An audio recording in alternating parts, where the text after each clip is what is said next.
the campfire and eating great food. And Derek. Got 10 minutes. You're welcome. I'm an addict called Derek. Saturday afternoon, the sun's shining. There's all kinds of stuff to do, and you guys are all sitting in here. What's up with that? Because you could go outside and play, and then I wouldn't have to sit here and get honest with what my recovery is about today. Okay. Page 103 in the basic text, it says that indescribable joy comes from sharing from the heart. And that's what I'm going to try to do, is share from the heart about what it's like for me to be an addict in recovery today with a little bit of clean time and a whole lot of life on life's terms to deal with on a daily basis.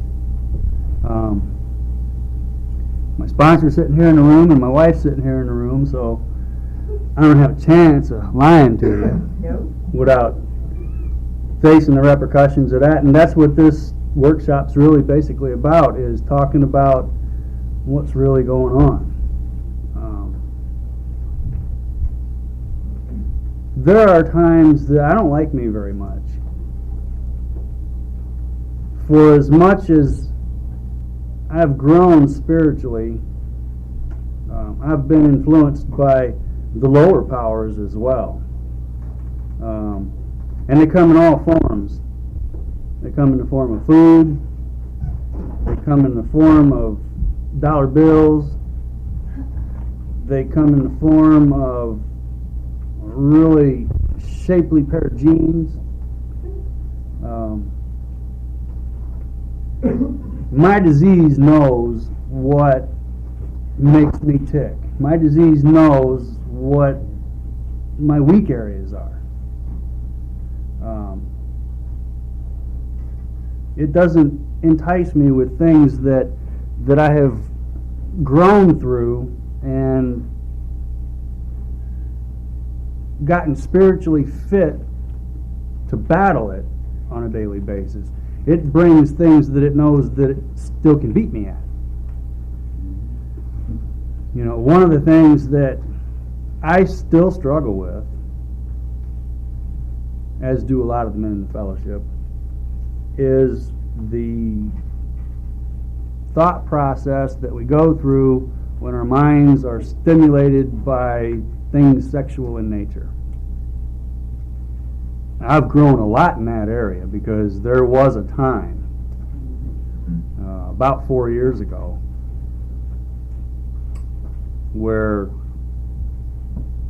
like a speaker was sharing earlier today, after some time in the program, I thought about taking the 9mm and sticking it in my mouth and eating a bullet.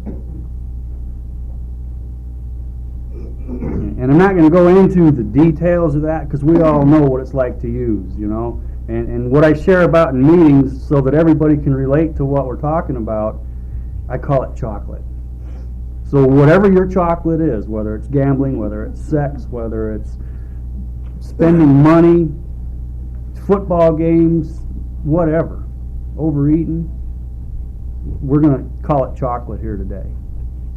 Because I don't think there's any, and if you can't relate to chocolate, then, you know, substitute whatever you have to, but that's what I'm going to call it today, is chocolate. Because when I obsess and compulse over chocolate, my recovery suffers. And there are days where I get up thinking about chocolate in the morning, and I go to work, and I think about getting some chocolate when I get home, you know. And for the newcomer, that might still be the drugs that you were using when you got here. For those of us that have been around for a little while, it might be the Blue Chip Casino up in the harbor.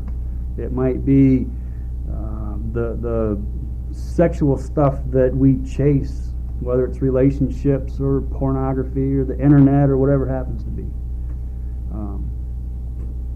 Some of us, it might be food. Some of us, it might be obsessing over the NHL hockey games that are going on right now. You know, whatever it happens to be, it's anything that our disease can defocus us from our recovery on, it's going to, and it's going to wrap it in a really pretty package so that it makes me want to go have some. And there's a lot of things that I still like to go have way too much of because I enjoy them, that bring you that instant gratification, that instant, that felt good. Immediately followed by the guilt. Immediately followed by, oh crap, what have I done? What do I got to do to hide my tracks, you know? I got to clean my mess up. I got to clean up the wreckage of my past before anybody finds out about it, because if somebody finds out about it, then I got to get on it. And that hurts.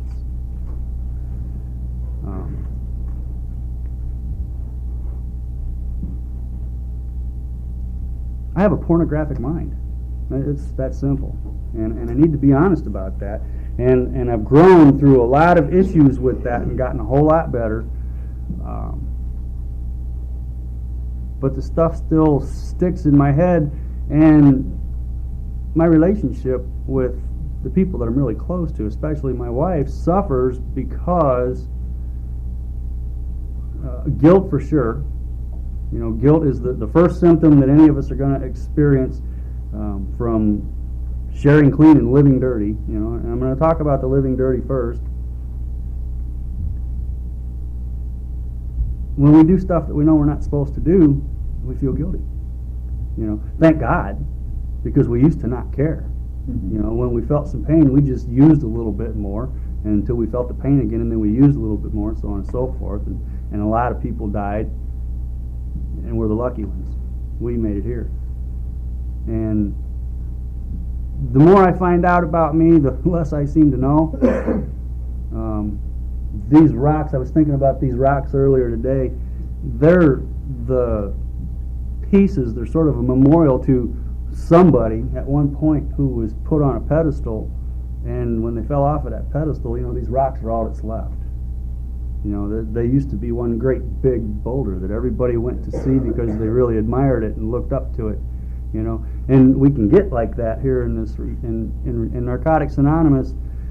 You get involved doing a little bit of service, and you share about how your recovery is going, and it sounds really good, and you're working steps, and you got this great relationship with your higher power, and people want to come over to your house, and they want to hang out with you because you're one of those winners, and they put you on this pedestal that, man, this guy is really spiritual. I want what he's got, and they start asking you to be their sponsors, and then you start revealing a little piece at a time who you really are. You know, that you're a human being, that you're capable of overindulging in chocolate, whatever your chocolate might be, and all of a sudden, people don't want to come over.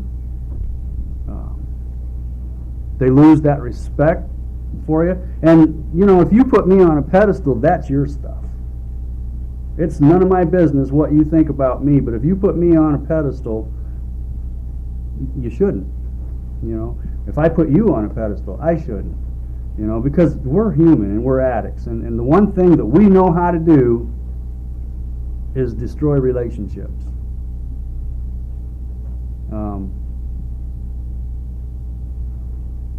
About 4 years ago, when I felt like committing suicide or using, one or the other, those were the two choices that I thought that I had, just like John was sharing earlier today. And thank God I didn't do either. What I did was the more painful route, you know, of the third choice, that was go get honest about it. And man, that was hard. You know, because here I'm carrying this very powerful message. I'm not going to kid you. I know how to talk the talk. A lot of us do. But for the most part, I was living a lot of it because I was still growing spiritually and I was staying clean. But I had this dark side that I didn't talk about. And when that dark side finally manifested itself to the point that I got found out, I had to get honest about it. And you know, I'll never forget, I had made a commitment to do 90 meetings a day, or 90, a meeting a day for 90 days. Not 90 meetings in 90 days, but a meeting a day for 90 days. And there's a difference. And I made like 115 meetings in those 90 days, but I made at least one every day. But the second day that I started that 90 and 90, I was given the opportunity to tell my story at an open meeting in Griffith, Indiana. And I had to get honest about where I was at with the computer porn. And it was hard. It was hard because my stepdaughter found it out, and it involved child pornography and rape and bizarre stuff like that. And why, I don't know. My disease knew that that was the one thing that it could get me with, you know, and it made it look attractive, and so I said, okay, that's what I want, you know. And the computer came into the house, and the idea came into the head, and you know the rest, you know, because that became my chocolate, and I thought about it all the time, and I had to use it. And other than doing that, on, you know, looking at the computer, and that, I never acted out on that particular symptom of my disease. But getting found out, man, that was hard. You know, because I'm supposed to be this spiritual guy who is really living dirty. Going to meetings and telling you how to stay clean and how to grow spiritually and how to walk with your higher power, and then going home and doing what I was doing, you know.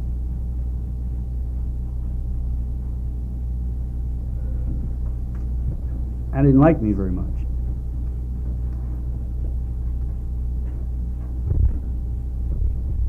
But you guys did. I went to a meeting and I shared about that, and I bawled for 20 minutes telling this story that I just told you. And the people that were there, and some of them were women, you know, told me that it was going to be okay, that they loved me, that they knew that wasn't me, that that was my disease, you know. And like it says on page 187 in the basic text, they loved me until I was capable of loving myself. They listened to me and when I needed to talk. They'd become a part of my life, and I'd become a part of theirs. See, and that's how recovery works, is we get to participate in each other's recoveries, you know, in the healing, in the pain that we all go through, in that obsession for more chocolate, you know. And when our disease wins, because we're not smart enough at the time to surrender to it, you know, we get in the ring and we try to fight it, and we're going to lose every time because we're not smart enough to stay out of the ring, and our disease wins and we get in trouble. And the only way out of that trouble is using, and sometimes legal ramifications, but I'm going to say using, dying, or getting honest. And of those three, you know, the coward's way out seems like the easy way, you know, and that's dying, you know, because you feel dead already anyway. If you didn't feel dead already, you wouldn't behave that way, I believe. So I already felt dead, so, you know, it was just a matter of pulling the plug. And I decided not to do that. And I knew what would happen if I used. The problem would get magnified. And thank God, God intervened. You know, I saw all your faces, and my higher power said, Derek, we're going to get through this.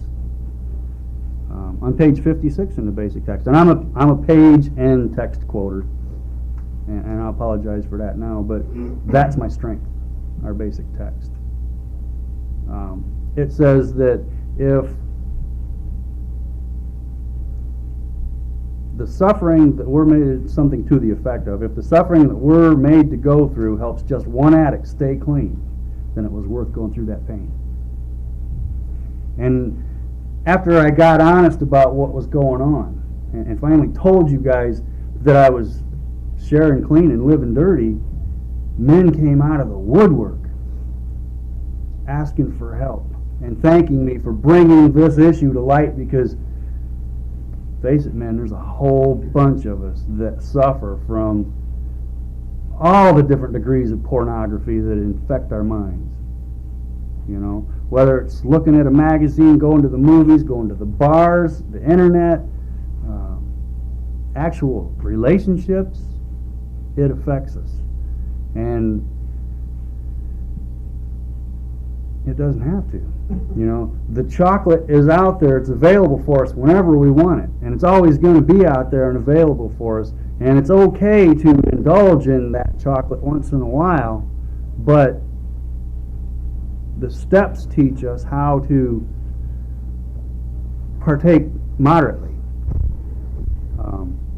See, when I quit using drugs, I basically substituted one for another, and although I wasn't getting high anymore, I was behaving, acting out in my active addiction with something else, you know.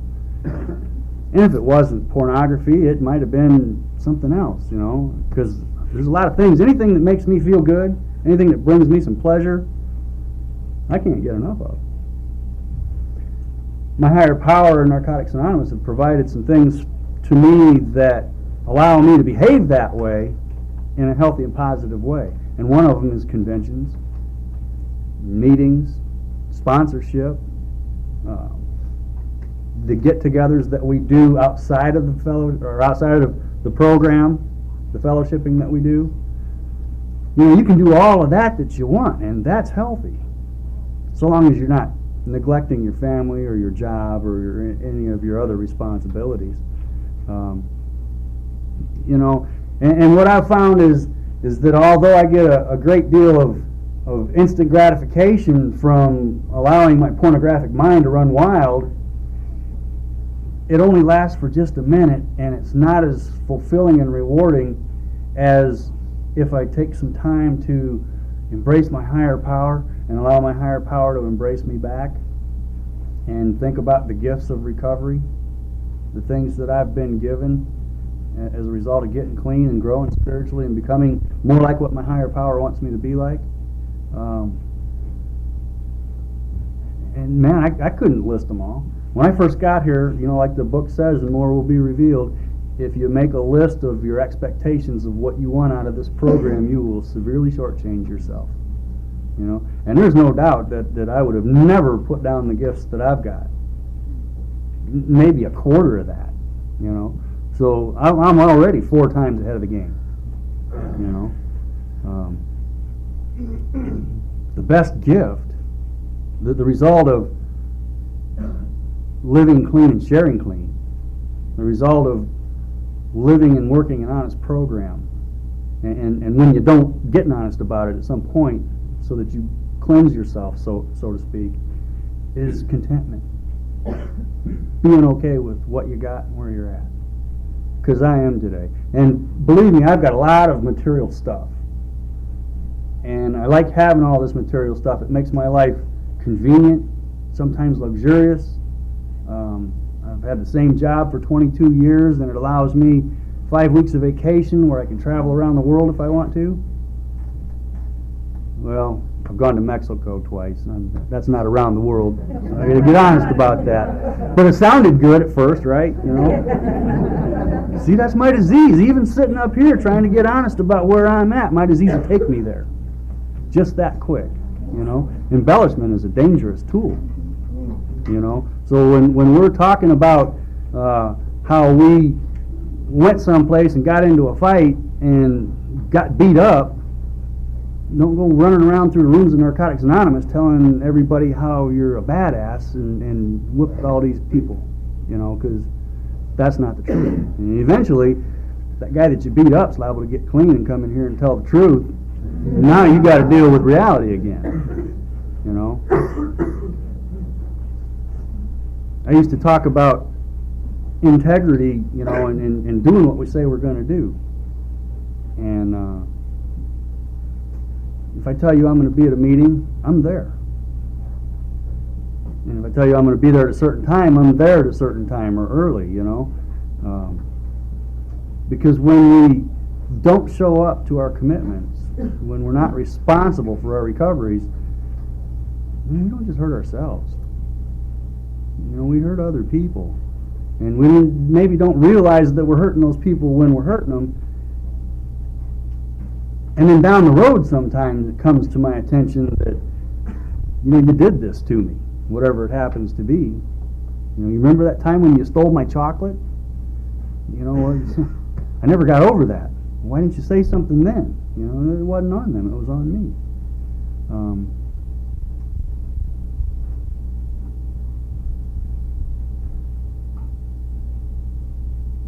The hardest thing that I've ever done was got clean. But since I got clean, the hardest thing I've done in recovery is get honest about what's really going on with me. And for the most part, my story's not that dramatic. I don't have to embellish about all the great things that I've done or said or places that I've been or anything like that to get you to like me, because I'm content. God has blessed me with the most wonderful woman that walks on the face of this earth as a life partner. And we don't always agree. Sometimes we get mad at each other. But because we became best friends before we got serious about any other aspect of our relationship, we can talk to each other today. And her life's been caught up with some stuff here the last month or so, and my life's been caught up with some stuff here the last month or so, and I recently purchased a motorcycle and getting into that aspect of a lifestyle, and it's fun and it's fairly healthy and spiritual, but I need to take her with me, because if I don't, then we draw apart from one another, So whatever journey it is that I'm on, and I suggest whatever journey it is that you're on, if you're sharing that journey with somebody, then really share it. Don't go your way because this feels good and this is what I want to do, and come on if you want, but I'm going this way. When you come to that fork in the road, either way is good. Talk about which way you want to go together, because relationships are the one thing that'll tear us apart and get you high, get you dead, get you broke, get you in jail, or just bust you up one way or another. But they're also the things that'll make you feel like life has meaning and purpose. Somebody to share it with, If you're single and you want to be in a relationship, get in a relationship with your higher power and your sponsor and the people in your home group. And if you're in a relationship, get with that being each other's best friend. Because then, if it happens someday that you overindulge in whatever your chocolate is, and you need to get honest about it, you know that that's your best friend and not your enemy, and you can talk to her about it, or him about it. Because this disease kills. And even though it's been a while, I know it still wants me dead, and it's probably plotting and planning back there someplace. I've heard people say that while I'm in the meeting, my disease is out in the parking lot doing push-ups and sharpening its knife and putting bullets in its gun, and it is. Whatever the disease is, the kryptonite in recovery makes us supermen. When we go around the disease, we get in trouble, and when we get in trouble, the only way out of it is to get honest. If I can't get honest with me first, if I'm living in denial, man, I'm on my way to using. If somebody said in the workshop before this, the change of staying the same is greater than the pain of change, will change when it's easier to change than it is to stay the way you are. I guess I'm about done. Is Mark S. in the room yet? Okay. Well, I probably took more time than I was supposed to, but I just want to close this way, and that is the way I started. Indescribable joy comes from sharing from the heart. And sometimes when we share from the heart, it doesn't have to all be good spiritual stuff. Sometimes I need to let you know that I'm hurting. Because when I do, then that already lessens the pain, but it gets me out of my self-centeredness and into that state of humility that an addict needs to be in if the addict wants to grow. And this addict still wants to grow and get better, because I need you guys and I need Narcotics Anonymous. Somebody was here with plenty of time when I got here to show me how it worked, to talk about it. There was an addict with 8 years clean who, when I got, the first time I got clean in 1987, had 90 days. And when I got back after my 8-year relapse, he was still here with 8 years clean, you know. And that's why I stayed, because I needed to stick around and find out why he was still here, you know. And he's still here today. And that's why I'm still here today, you know, because I'm still sick. But together, we grow with love, and that's all I got.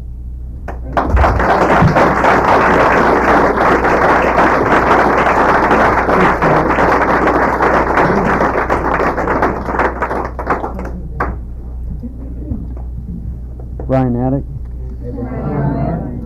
Title of this workshop is Sharing Clean, Living Dirty, and our next speaker is Kevin B. And I've heard Kevin speak not too long ago in South Bend at a meeting. He's a very good speaker. Oh, Mark is here? Oh, sorry. So we're going to back up, and Mark did show up after all. Mark S., would you come up?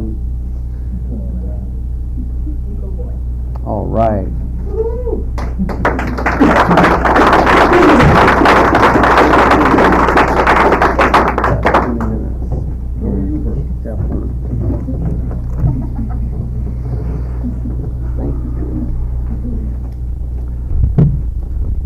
Good afternoon, guys. I'm an addict. My name's Mark.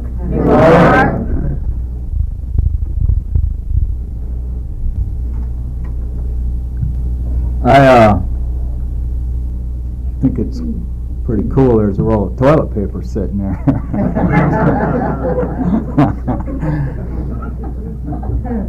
When I talk, sometimes people say too much, I guess.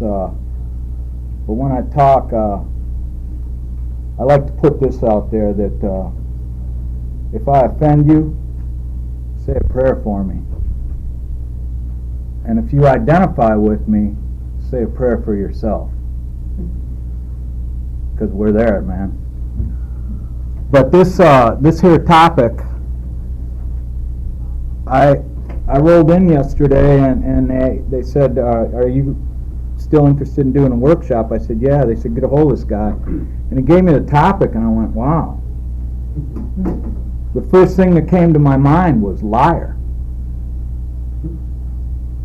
And I thought, now how in hell does that fit in with spirituality? Because I believe in one of them parts of step 12 that says having had a spiritual awakening as a result of these steps. And that don't stay, you know. I mean, for me it don't. Comes and goes. So then I got to thinking, well, damn, man, maybe this is a license to take your inventory. Because I ain't living like that, man. I'm living pretty damn clean, so you must be living pretty bad. Because, you know, then I go back to, I try not to judge, but I do. I got to judge because I'm in this for life, man. And I'm not talking about doing a bit or nothing. I'm talking about I'm in this to stay alive. And I got to know that when I get to my breaking point and I need a shoulder to lean on, that I'm leaning on the right one. And that's, I guess, where my judgment comes in. I think for me, staying honest is the key to sharing clean and living clean.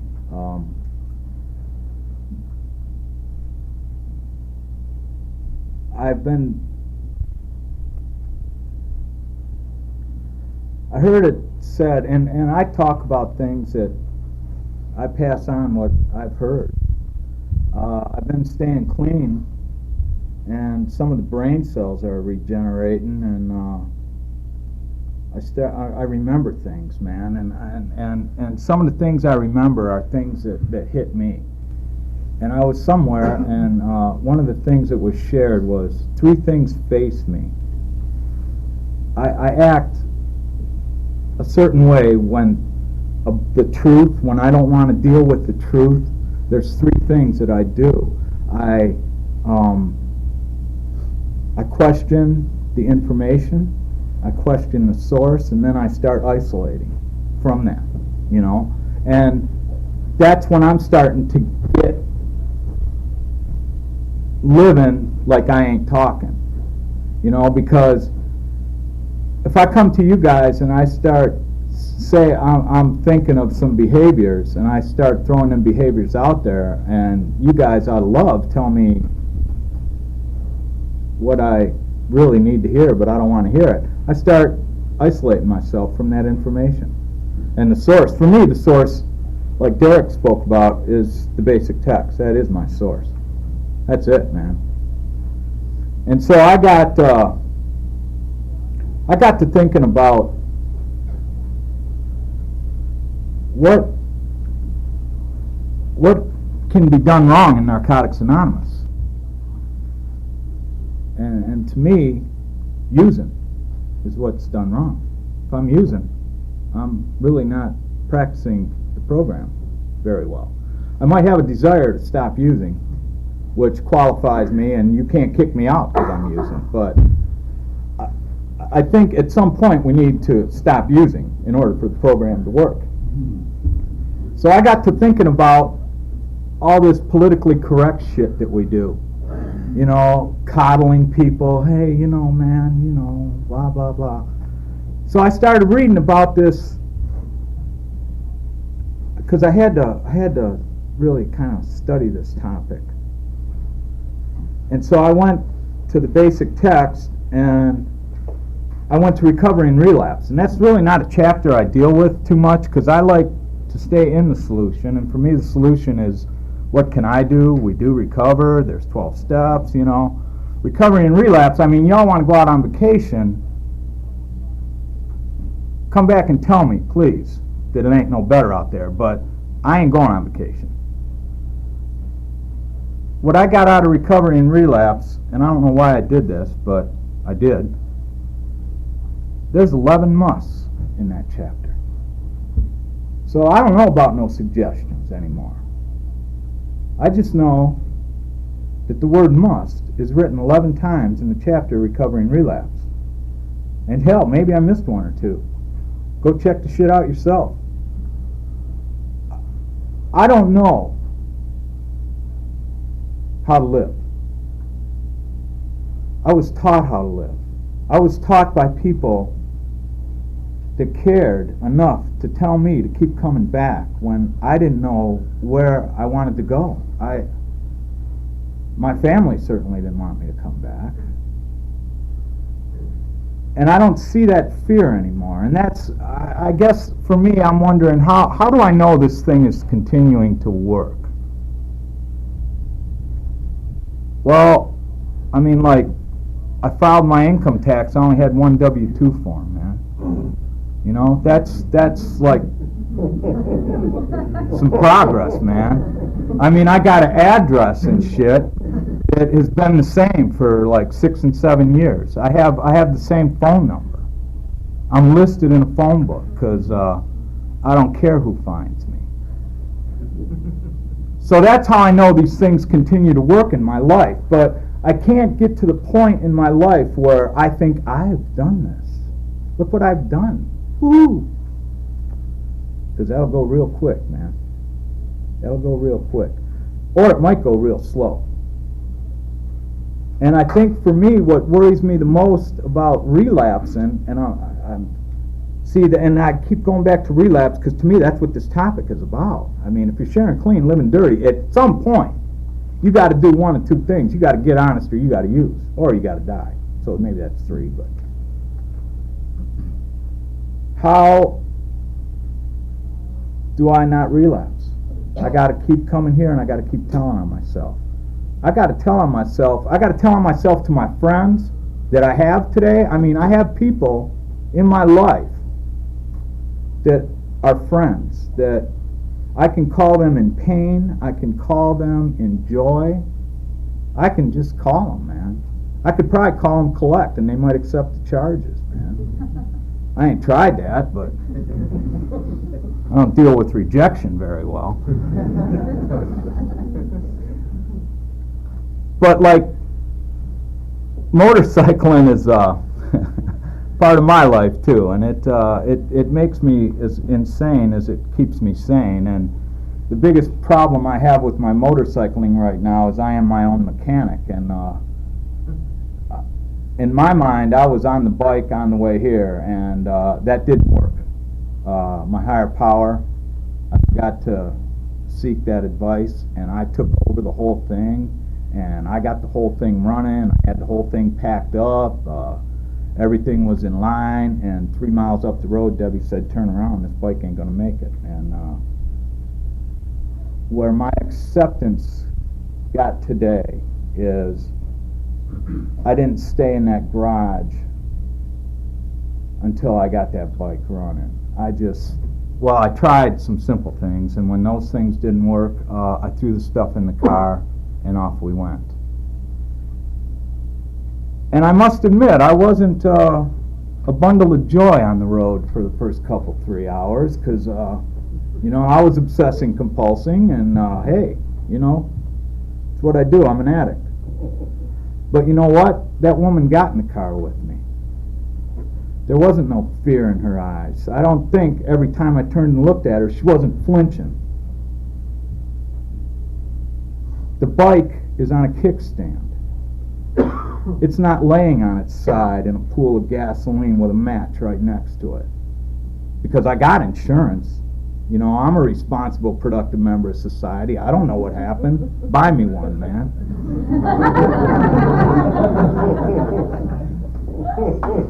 I can't get over in any kind of way. I can't do it. I can't. See, if I start getting over, where do I stop? Where do I stop, man? We've been talking about road rage a bit, and that comes to me. That comes to me, and I think it's karma. I gotta look for solutions. Why did that son of a bitch pull out in front of me? But, I think all those years, that God only knows what I was driving. Thank God it had the ability to merge on an expressway and go 70.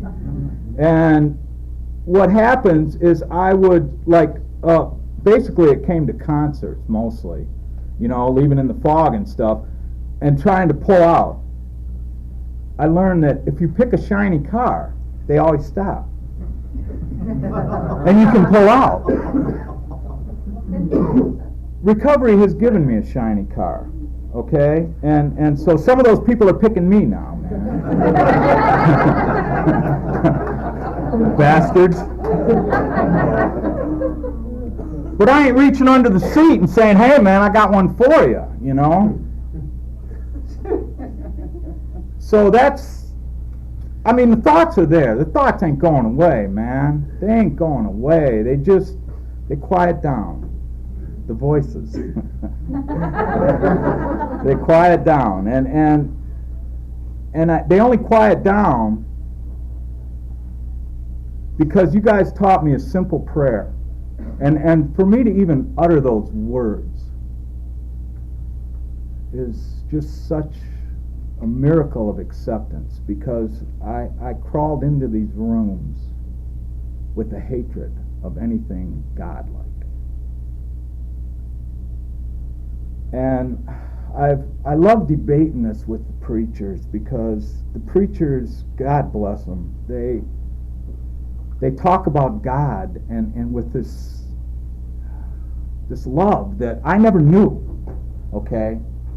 And what I found for me is I got off the drugs and I found a God, okay? And that's what they tried to teach me the other way. Find God, you can get off the drugs. Well, see, my God, man, we start negotiating and shit, Hey, God, check it out, dude. Get me out of this shit. I'll never do it again. And I get out and, man, oh, well, God, thanks. I got to have one more. But see, y'all taught me a prayer. And that prayer is, for me, is if I can't have what I want, please help me want what I have now. And I have to, whenever I'm starting to get off my square, I have to say to myself, how is my now? Because it all boils down to what is happening to me right now. I too have a wife in recovery. Some days I say that with a heavy heart. That's one of them things that they say, be careful what you ask for, because you might get it. And for years, she chose her way to live, and I found out there was other choices, and so I could say these things to her that she couldn't really challenge. But now that she's become part of, she's finding out that I was pretty much full of shit for quite a few years. And that's okay, you know, because I like that part in our readings, because that's where I get my church, man. And when the meetings open up and we go through these readings, you know, that's where I'm starting to get my focus, get my church, get my spiritual thing. And they'd say there's one thing more than anything else that will defeat us in our recovery. Relationship. There you go. There you go. But, you know, when they're working, man, it's like a good running motorcycle. There ain't nothing better in the world, man. There ain't nothing better in the world. But when they ain't working, god damn, you're going to get you some growth, man. Okay. And thank God for me, at least part of the time, one of them's working, you know. Either the bike's working or the relationship's working. So I haven't reached that point in my life where they both went to hell, but if that happens, I know with an addict on the left of me and an addict on the right, I might stumble, but I ain't gonna fall, man. So, you know, if you ain't got this yet, please keep coming back and don't use, no matter what. And when you get through whatever you got to get through on your road to recovery and you don't use, come back and share it with me, man. So I know when I get there, I can get through it. I love you guys. Thanks.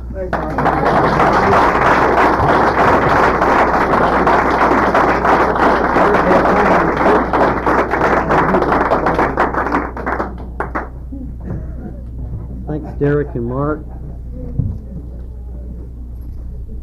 Thanks for speaking. Before we open the floor for sharing, I need to remind everyone that you are being taped. If you wish not to be taped, please let me know so that we can turn the tape player off. The title of this workshop is Living Clean. Sharing clean, living dirty. Sharing Clean, Living Dirty. So we got, it's 2:40 now, we got till 3 o'clock if anybody wants to come up and share, kind of keep it brief. Thanks. Good afternoon, family. My name is Tom. I am an addict. I was real surprised. Rolled in here yesterday afternoon and looked at the subject matter and seen this one and go, how appropriate. This is where I need to be today. It's kind of confession time. Been around this program for just short of 4 years now. This is actually my 4th trip down here to Camp Mac. And it's my 2nd year clean. Spent the first a little over 18 months of my time in recovery doing exactly what this workshop is about. I was preaching a very, very good game and didn't know how to get clean. Couldn't stop. The only thing that saved me was our 3rd tradition that states the only requirement for membership is a desire to stop using. You know, I had that desire. I wanted to quit, wanted most desperately to quit, and didn't know how. I was going to meetings. I was sharing like an MFer. I was chairing a meeting. I chaired one of the biggest meetings in Macomb County, Detroit area, for over a year. Going up and getting key tags for clean time that I had not accumulated as a show, because I wanted to belong. And you people kept telling me you do belong, but I didn't feel like I did. You know, I wanted everything that I saw everybody else having, and I wanted it now. And the story of my life, which boiled down to was I had a very distinct lack of honesty. I could not be honest with myself, therefore I could not be honest with you people. And it took a long time for me to to realize that, because I lied to myself so good that I was actually believing my own shit, and it got to the point, where I hated myself. I hated what I was doing, and didn't know how to stop. And I remember that last night out. It was in the fall. Actually, it was early winter, end of December, and it was deer season. And I'd been out deer hunting that day, and went driving around after it got dark, and I was downtown Detroit. And I had my gun in the car with me, and I'd spent all the money that I had, and I wanted another one, just one more. And the thought of using that gun to get something never crossed my mind, thank God. But you would think that in Detroit, Michigan, one would be able to dispose of a firearm. I could not sell, trade, anything. And I got pissed off, so I went home. I just finally said, fuck it. Went home, told my wife what I'd been up to, and went to bed. And I was laying there thinking, and all of a sudden it got real clear in my mind. This wasn't a coincidence, it was a miracle, that I could not pawn, sell, trade, whatever with that weapon to get me one more. It was a miracle. And that's what opened up my eyes. That I had a higher power out there that cared about me, because I was completely incapable of caring about myself. That I could have these things. All I had to do was admit to myself that I was powerless. That there was something out there, someone who cared for me, and to place my trust in him. And what a miraculous change. I'm sitting here with a lot of friends. My wife's sitting here. My sponsor was here. I don't know if he's still here or not. I don't think he knew I was going to get up here and talk. And life has changed. I've gotten it. I've learned how to become honest. I've learned how to become honest with you people. Obviously, I wouldn't be sitting up here if I didn't.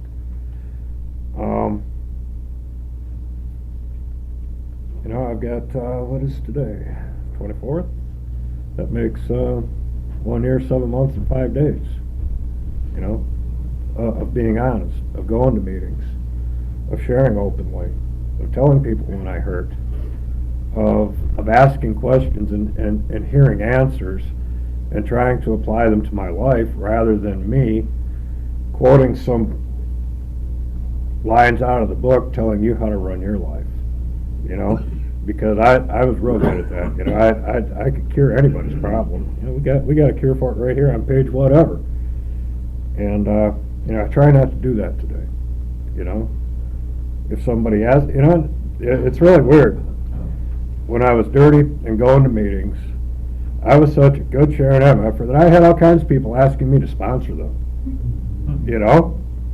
Since I've been clean, and honestly clean, not one. So that tells you right there that I got to be doing something right, because I'm working on myself now, and I guess people can realize it, But I had to get up here and tell you all this, that if you're in the same boat that I was in, and I sincerely hope that you're not, you know, our third tradition says, you know, it's please, please keep coming, because we will love you, I will love you, until you're capable of doing it yourself, because that's what people did for me. That's what you people did for me. And that's the only reason I'm here today. Thanks.